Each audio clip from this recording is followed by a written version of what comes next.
There is a stereotype in today's society that women never tell their real age.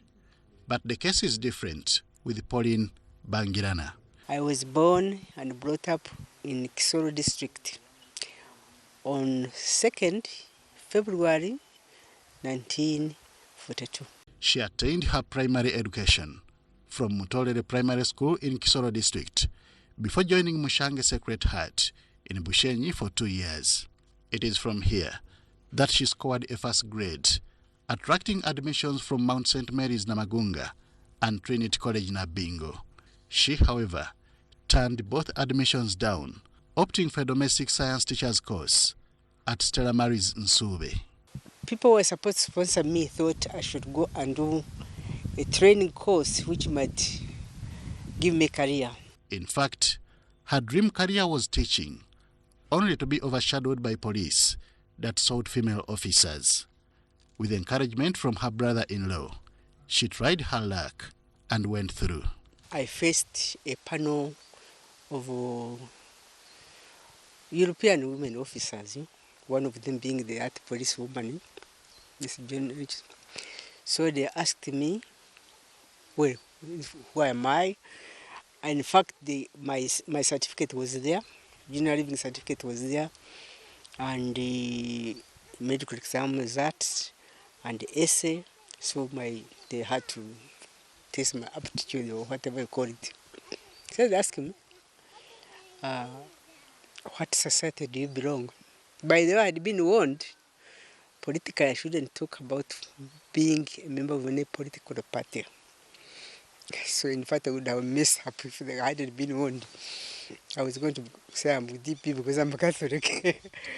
Anyway, they asked me, what society do you belong to? I said, well, I'm a girl guide. Oh. So one of the officers asked me, what is the motto of a girl guides? I said, be prepared. Then the other woman, police, asked me, tell us one of the commandments of the police of girl guide. I said, a guide is to be loyal and trusted. With a background of being a girl guide, the police training became more of a walkover for her. Her first posting was the traffic department.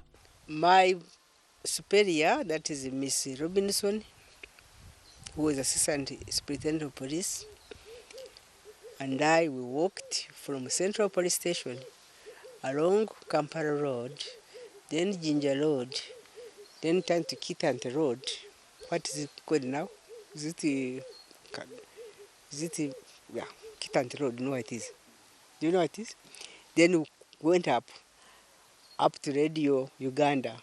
That road was not yet made, by the way. It was a Colindon Road or something like that.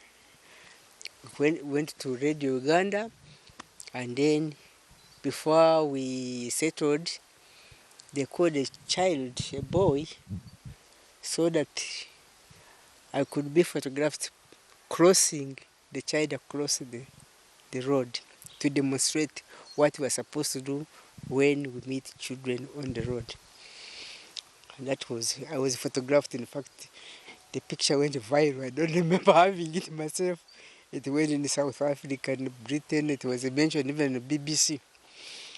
That the first policewoman patrolled Kampala streets. It then became one experience after another, posting after posting, including her roles as OC Central Police Station, DPC Old Kampala, and OC in Zambia Barracks. Things, however, started to change when she was posted to the Criminal Investigations Department in 1964. Fast forward, the year 1969 is the one that was either to make or break Pauline Bangirana. And this is how. I joined CID and investigated many cases. Now we come to the Okoya murders. Okoya and Ann murders. That is the case that changed Uganda completely. Because Amin was a main suspect. Indeed, he was the one who did it.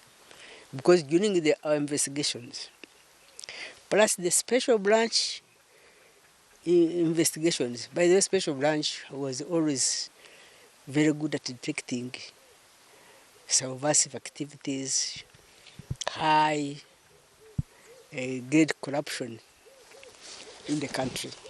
So they had said Mamin was actually anxious, was looking forward to take over Obote. But Obote didn't believe it, never believed it, couldn't imagine. Which year was this? 1969. This investigation was partly responsible for the political events that followed, including the overthrow of the then president, Dr. Apollo Milton Obote.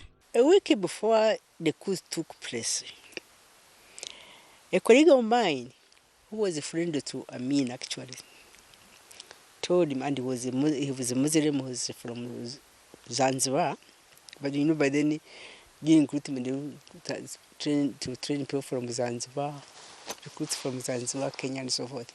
He said, Pauline, on Sunday, don't come to the office. Because we had a problem, we used to work on Sundays, Saturdays and so forth. You know, we had no rest because of those problems. Because there should be, next week there will be change. So if I were you, when you come from Christ the King, don't come to the office. I said, you also were always joking. I thought you were joking. And I did. I went to the office after 10 o'clock mass. I went to the office, and there was movements which were unusual. So the director of music with a shabby clothed woman coming with the Inspector General of Police at the office. That's was Sunday. Then Bataringa, who was the Minister of Internal Affairs. Then there are other people whom I didn't know them. Then I think with a joke, you know, they were going up and down.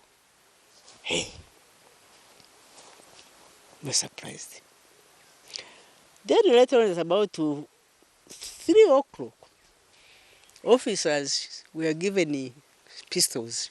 So look here, we're expecting a robbery at the Apple Hotel, so get ready. As if for Pauline, go home or go and look after our children. I had a car on my own. I drove. I saw already Uganda was being surrounded by soldiers.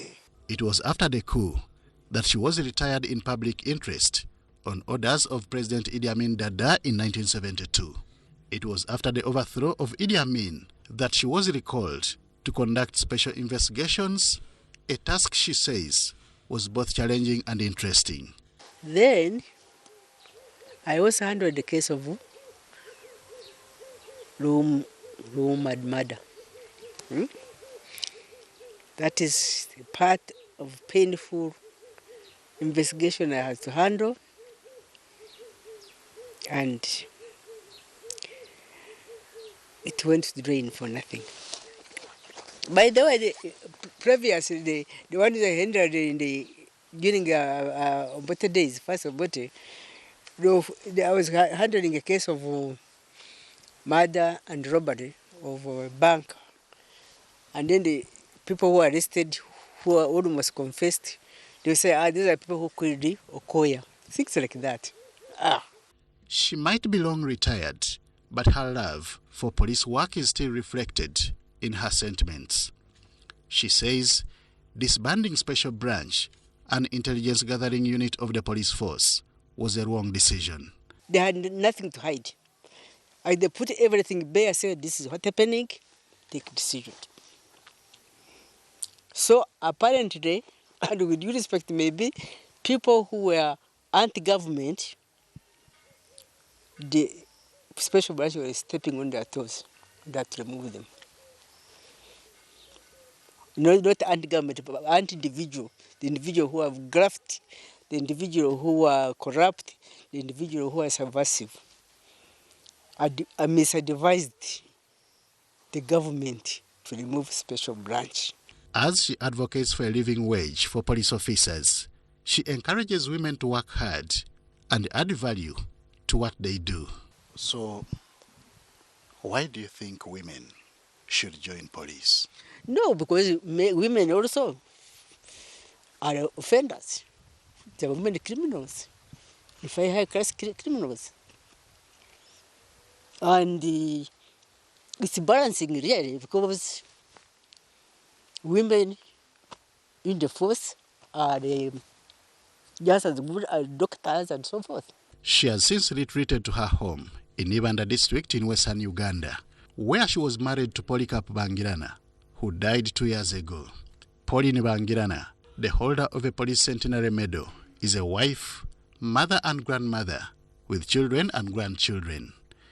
The secret behind her physical fitness at 77 years of age is cheerfulness and watching her diet. Henry Okurut, UBC.